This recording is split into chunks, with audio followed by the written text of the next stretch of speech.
Namaste everyone and welcome to the Spake Satguru Sivananda. Today's quote is,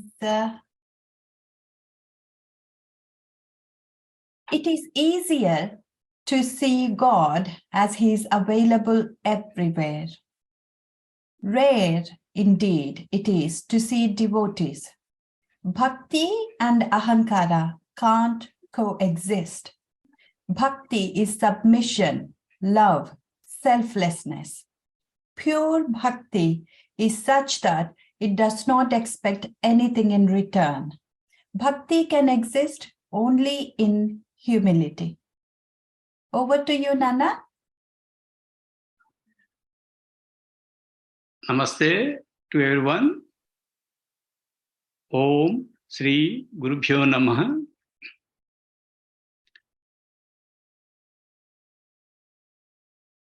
Today's quote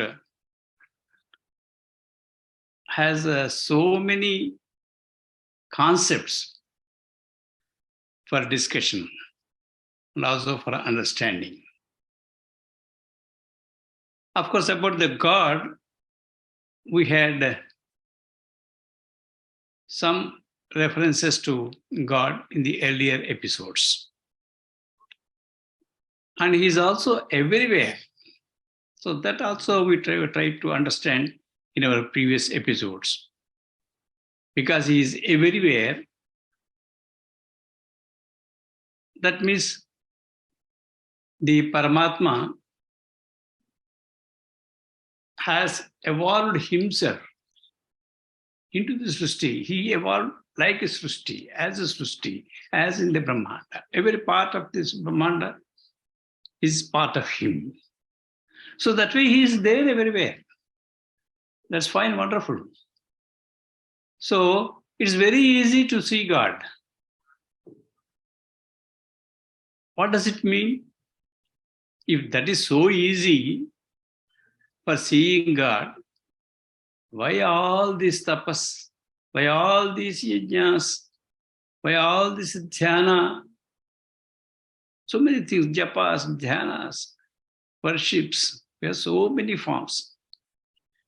In so many ways, what are we doing? We are trying to have the darshan of God. So this has to be understood very well. He's there everywhere. So that part we are not discussing here. He's there everywhere. But what the quotation says now, but it is very difficult to see the devotee. So to see the God is easier in this context because he is there everywhere. Everything is made of him. So even you can find God in a tree or in an animal, in unseen things, and also seen things in you, in me, and everywhere. So God exists everywhere. Whether we can see him or not, that's a different question. Because we are also God that way, because every part of it is made of God. So we have also discussed earlier that there is a small place in our right side of the chest where the God exists. That is his home. Okay, wonderful. All this is what we understand by the earlier episodes. So whether we can see him so easily, so that is another question. We will come to it in some other quotes.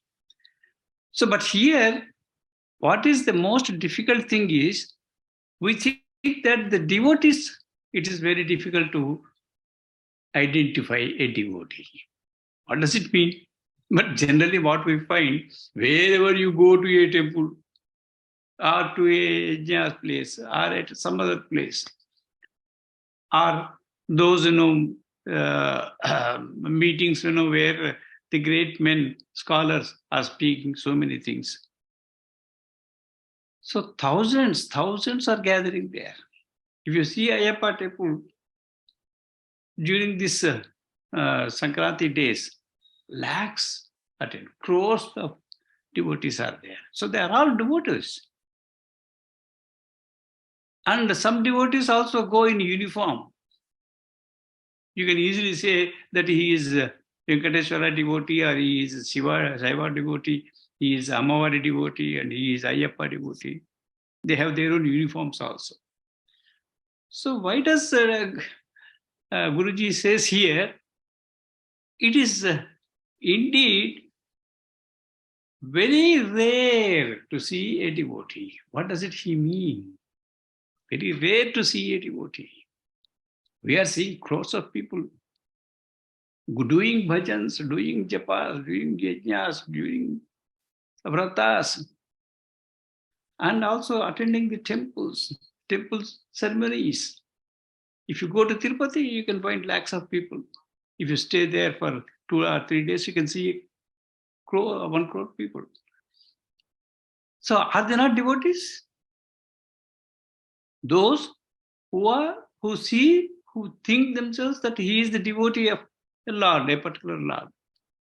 So then, is he not a devotee? This is the basic question. Who is a devotee? We all consider ourselves as devotees. This is a very basic question. Who is a devotee? Who is a God? Of course, that we have so many things we have been discussing about and understanding. God is understood in so many ways. But a devotee, we can see the devotee, but it is very, very rare to find a real devotee. So that's where at the end of and the last sentence of this quotation, he also mentions about pure bhakti. There is bhakti in the middle, and before the end, so he refers to pure bhakti. Bhakti and ahankara, they can't coexist. Why? If ahankara is not there, how can he claim himself a devotee of a god or a deity?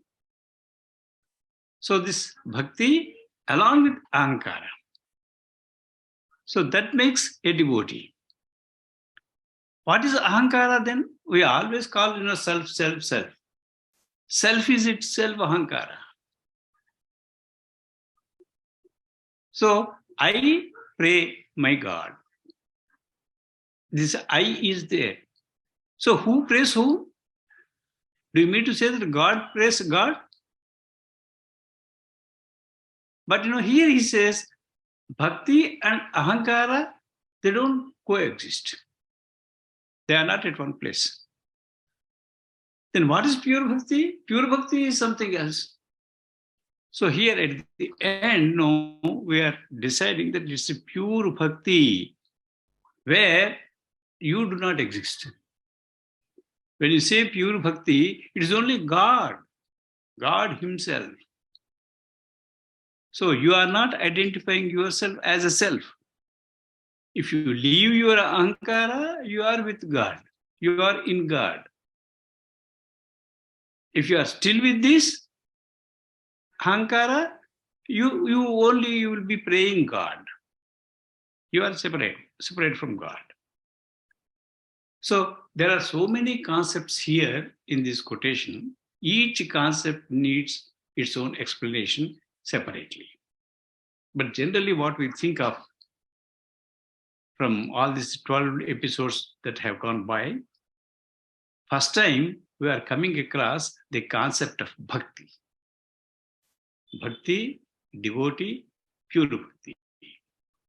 The concept of bhakti is the key word here that has been introduced in this quotation. Earlier, we have seen about the existence of God and about the nature of the Brahmanda, about the formation of soul, and about the evolution of soul in its physical form. And the evolution of soul in spiritual form is a different issue. But historically, we are looking at these concepts from the history point of view, from taking the examples from the Puranas So how does this bhakti is introduced?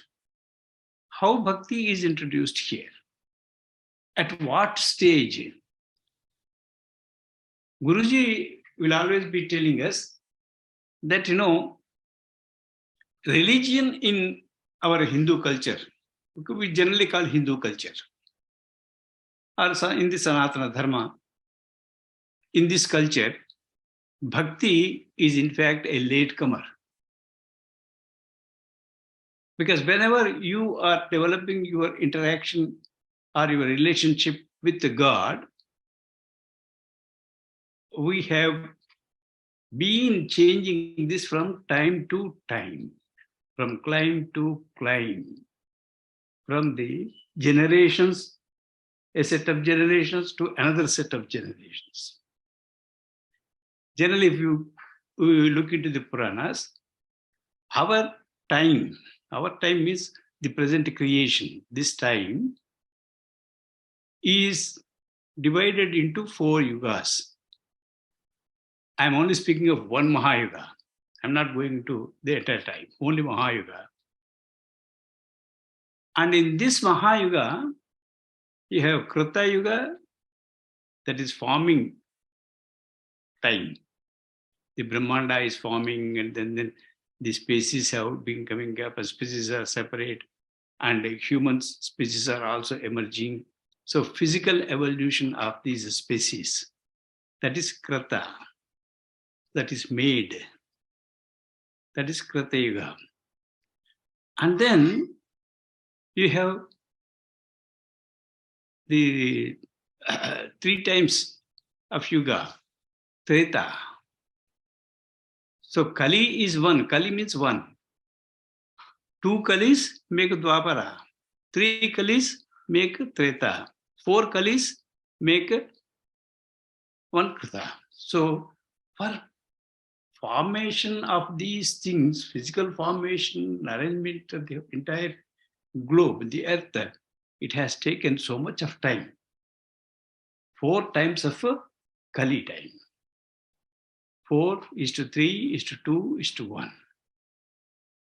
So in these yugas, your relationship with the God has been changing, and the procedures are being changing, and your relationship patterns are changing. Relationship, including the worship or your attender, your connection with the God. So these things are what we generally call as worships, or these forms.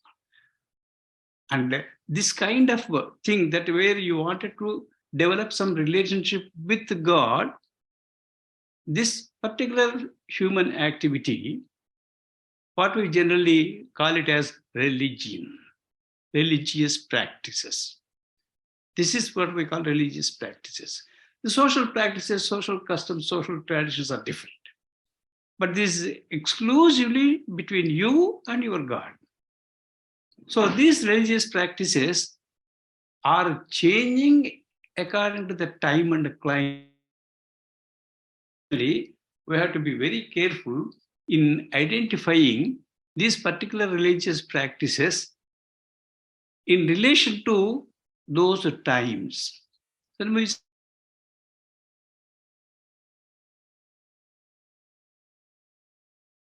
been forming then. It's a formation period. So generally, humans have not developed to such a state where they could think of God, the idea of God and thinking of God and developing relationship with God. And these things have not come at that time. So the clientele, the human clientele, they have to be educated. So for that, mostly the rishis, those who have come, are already evolved souls, they enter this land along with the Shiva, Parvati deities. They are the main deities who have come here. And along with him, many rishis have also come and stayed here. So that is why everything what we think of, what we discuss, what we try to know, what we try to learn is Rishi Prokta. Such rishis have given us this kind of knowledge about the other worlds, about our ultimate goal. Otherwise, we were just like any animal, any species. The human beings are also like animals. From animals, we are turning into humans. And from humans, we are going to be humane. Humanity has to be developed. This humanity should lead you to divine state. So for this, at this point, you are getting help from your rishis, your gods and goddesses, so many things. So all these are there to help us to grow spiritually. So Guruji says that every time, every yuga has its own specific paths, religious practices. And in Krita Yuga, what we generally find, even the Vedas and all this literature, everything has come up through tapas. So the earlier form of a tool that we have practiced was tapas. Even devas are also doing tapas. Coming to earth, not there from in their land. They have to come down to earth and then do tapas. And also, the rishis are also doing tapas. And these people are doing tapas for the purpose of humanity to develop. Human nature has to be developed into the divine. So they are doing tapas to bring in the knowledge, to bring in the Veda. That is the Veda. The greatness of Veda is for the development of humanity, to make him humane. So during that period, the entire period, tapas has developed. Any form, which has come for the help of human beings, in course of time, this is going to be corrupted in practice. So the one rishis, those who have done tapas, there is no selfish motive for that. They only wanted to help humanity to grow. Only to throw some light to human beings who are in darkness so that they can see the light. So they were doing not selfless tapas, that was selfless tapas. And in course of time, the selfless tapas, because other people are also there who are selfish. Even Swarga, am I right? Even Yes. Swarga is not sufficient for their desires. So this kind of Rakshasa cult has developed and misused, abused the tool of tapas. That you can find during this, what you call the Treta Yuga. In Treta Yuga, from the first and other, the early Treta Yuga and middle Treta Yuga, you will generally see this kind of development of tapas. Tapas is misused and abused by number of people. Even the Vanaras, like Valis and others, and Rakshasas, Ravana and others, even Kartavirya Archana, and so many people, they have developed the Ahankara. This Ahankara makes them selfish. So this kind of degeneration has come in the practice of tapas. So that has given rise to the question that, this has to be discouraged. Tapas has to be discouraged. And when it is discouraged, what is the alternative? In Puranas, we will find a beautiful episodes here and there that would mark the landmarks in the historical development. In Treta Yuga, it was almost the end of the Treta Yuga. Rama has come to kill these Rakshasas and also their head Ravana, who has appropriated all the powers. Even the Dikpalakas were under his control. So he was so powerful, Ravana. Ravana is not just a villain that we find in the film shows. It was so powerful. So from there, Rama has to come, and Rama had to kill these Rakshasas and also their head, Rama, to establish dharma. So that was the dharma. Dharma word comes here, and dharma swarupa is Rama itself. So you find an episode where Rama had killed one low caste person, Shambhuka. He was doing tapas, very serious tapas he was doing. So what for was he doing tapas? No, generally, no, our people criticize, because he was belonging to a low caste and the Rama had gone. That's not the point, because many low castes and many tribals have done tapas. Even Valmiki himself was a forest runner, and Vali was also a Vanara. So all those people were doing tapas. Who asked them not to do that? But here, this particular concept, the abuse of the form of tapas, because of that, the tapas has been discouraged. And so he was killed. What motive he was having in doing the tapas? Do you know or do I know? Rama knows. Because Rama was also told by the others that, he is doing such kind of tapas. Even now also we have so many forms, very left forms, because we call them as Vamupacha, Vamacharas. Vamacharas are there. So similarly, he was doing something which was against the Loka Kalyana. So this was the most important thing, because tapas was discouraged there and the dharma was re-established. And Rama also did yajna. Vishwamitra took him and he conducted yajnas, and these yajnas were disrupted by these Rakshasas because they were not acquainted with this part of Karmakanda. So yajnas were introduced at that time. And through yajna, Sri Rama acquired so many weapons.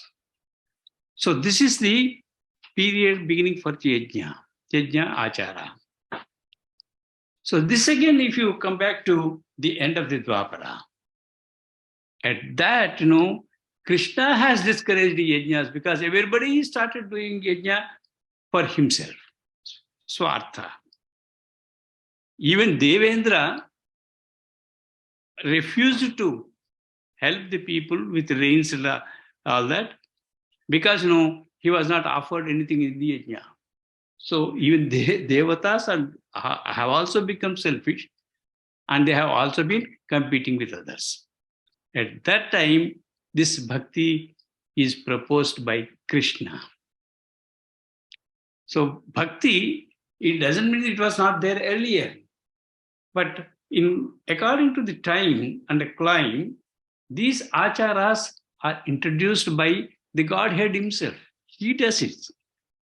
There the Rama yajna. Krishna has given us the bhakti. So bhakti is introduced from the end of the Dwapara for the benefit of the Kali Yuga. So this is a very big concept, bhakti, that tomorrow or day after also we can continue that. And what is pure bhakti and how this bhakti has to be promoted, that we will look into it later in our later episodes. Thank you. I have few questions here. I will read it out. How to because get rid these of concepts are ahankara. so big that half an hour time I think it's very difficult. But still, we are trying only to look into the sum and substance of that, about the historical aspect of the beginning of the bhakti. Hema. Yes. Thank you, Nana. So it is beautifully explained by you how bhakti actually came into prominence. over the years, over the time. Like you have said, tapas was first. Originally people were connecting to God through tapas, whether it was devatas or human beings or rishis, anyone.